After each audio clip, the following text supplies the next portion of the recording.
So autumn's upon us, and it causes problems for people who are not used to it. So if this is your first time driving in autumn, I'm going to give you a few little tips to help you. If you're new to the channel, give it a like, feel like sharing it. If you want to put a comment below, then put a comment below. I'm not going to cover all the tips, I'm just going to cover some of the basic ones that people might not think about.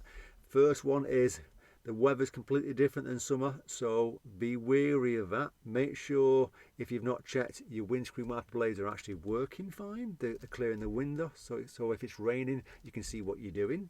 Make sure if they're damaged, you get them replaced. So them wiper blades are not dear to replace, so get them replaced, and they should last you through winter then. So especially in autumn, that's when it kicks in. You get lots of rain, you get lots of dirt being blown around. On the roads, lots of leaves on the ground, especially next to the curbs. So if you're bringing yourself slowly in to that curb, gently braking, then fantastic. If you're going to bring yourself in like summer and brake a little bit hard, there's a risk you're going to skid on that left wheel and hit the curb. So remember that. When you go around corners, left and right corners, look ahead of you. If it's leaves on the ground that have been crumpled down and the light turns to mush, think of it like snow. It's a risk you're going to skid. So bring the speed down before you turn.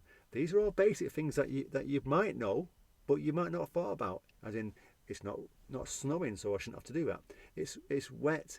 It's possibly mucky on the ground. Might be mud on the ground. It might be branches on the ground. If it's been windy the night before, if it's been windy the night before, there might be branches on the ground. So be wary of these things.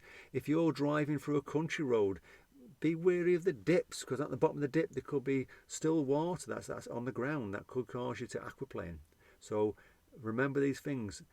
Be safe on the roads. If you do come across flooded water on a road, think of how deep it is, think of how far away across it is, because last thing you want to do is try and go across it and put yourself in danger where it's too deep and you get stranded, or worse, you get carried away in the current. So if the road's been breached by a local river, then it's probably a good idea to turn the car around and go back.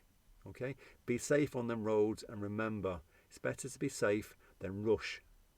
Take care.